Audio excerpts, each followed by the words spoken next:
Welcome back, welcome back, welcome back. This is the next episode of the Jantu Archive, and today we have something special for you guys, for everyone out there in the world. Not everyone out there in the world, I barely have 5 subscribers, 2 of them is my girlfriend. Today we have something special, like I said. Something different for what I've done before. I think it's a style that I will incorporate more moving throughout these videos. Today we're talking about an animal so elusive, rarely seen by people, so mythical in a way. Today we're talking about the Asian unicorn, or the Saola in a unicorn's tail. The Asian unicorn is known as the ghost in the forest, purely because of the elusiveness, only being seen when wanted to be seen. What is a Saola? A Saola is a critically endangered bovid. Bovid meaning an animal with hoof, so like cows, cattle. Cows and cattle are the same thing.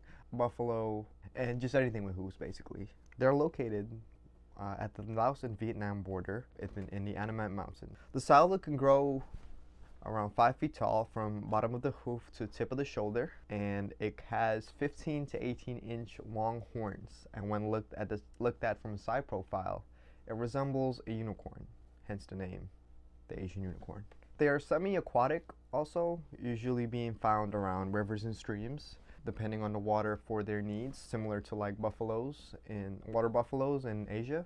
They're the only species in the genus Pseudorix. Closest relatives, like I said, buffalo and cattle, and they were actually first described in 1992 by a team of scientists. They only been around for less than 40 years of discovery.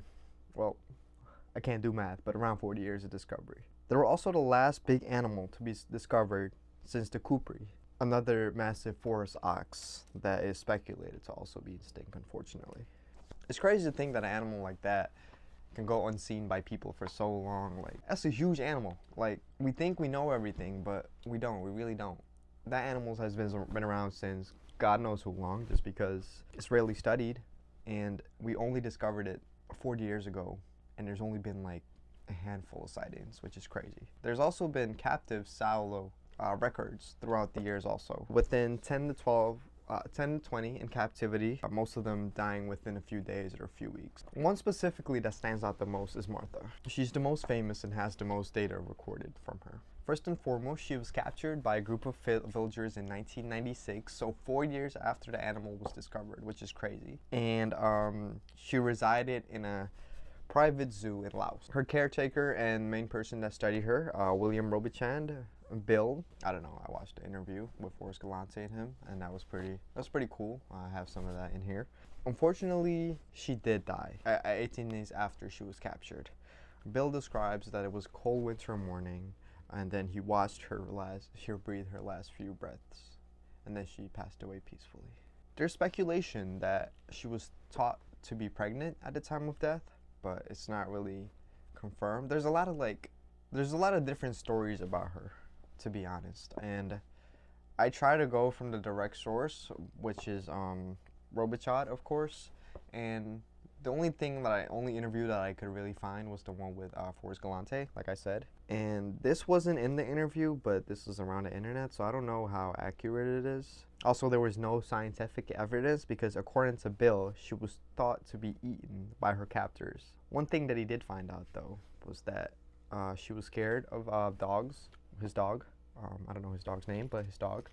And it's most likely due to the fact of the Asian wild dogs that roam the area. The Forrest Galante expedition. So in 2018 or 2019, a group of scientists, including Forrest Galante and Animal Planet, went out to try to look for the Saola in the Annamite Mountains. Unfortunately, everything kind of came back unconclusive. He set some camera traps up, found some calcified bone, which did not really turn out to be anything just because of the calcium. Footprints were also collected, but again, that really couldn't be determined.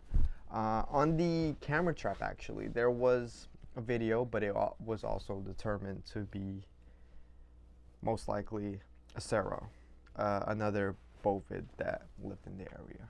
The most recent sighting, the 2013 sighting, it happened September 7th, and it was by a camera trap set by the World Wildlife Fund. It was found moving along rocky Forest Valley stream in a remote corner of the central Annamite Mountains of Vietnam.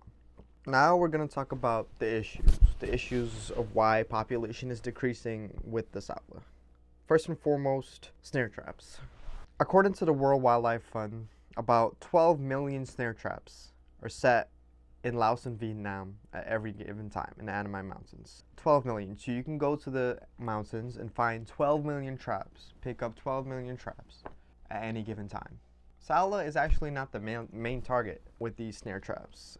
It's just bycatch, similar to the Vikita, which I will also make a video on pretty soon. I don't know when, but soon enough. And then the targets are used usually for bushmeat and traditional medicine. Another reason, small fragmentation and endemism. So they're divided into subpopulations. These populations are getting more isolated, creating genetic inbreeding and loss of heterozygosity. So basically, they're just getting very inbred as fuck. With that, it just weakens the gene pool, and weak genes are very bad.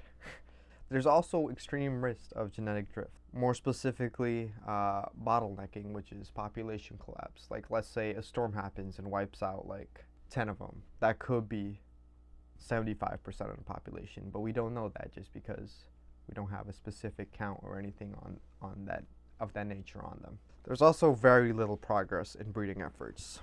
Like I said, they're very hard to care for in captivity, but only lasting less than a month, which is crazy. You would think that with the modern like technology and everything we have today, it would be easier than that, but unfortunately it's not, and it's not like that in a lot of places. There just needs to be more and more funding behind it. There just needs to be more and more funding behind it so that we can actually get something going rather than it just sitting in a little pen and studied by one scientist. So what can be done to help fix these problems? Anti-poaching patrols is the number one thing I would think of. People going out there, stopping people from setting these snare traps, picking up snare traps, even using actual defense against poachers, because poachers are no joke, guys. They are literally people out there that would do the most just to get an animal to sell. Another way that can help is actually doing the research and putting in immense effort into establishing breeding centers, which is already approached by the Laos and Vietnam governments, so they're pretty much okay with doing this, but it's just that the funding is needed. So the Saola Foundation and the Saola Working Group are groups out there that are doing the hard work. They're the ones removing the snare traps, gaining funding, and then also trying to establish these breeding centers so they can get these Saola populations back up. They're the ones doing the research. So please, please go support these people. Those are the real heroes. Alright guys, so that's it about the Saola. Let me know if you like these videos. Let me know if you like this style, how I'm going about things on this channel so far.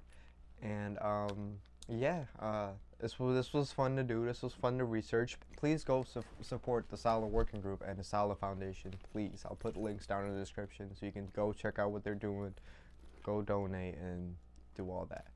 All right, thank you guys for watching again. Please like, subscribe, comment, do all the things. Still weird saying that. And yeah, peace out.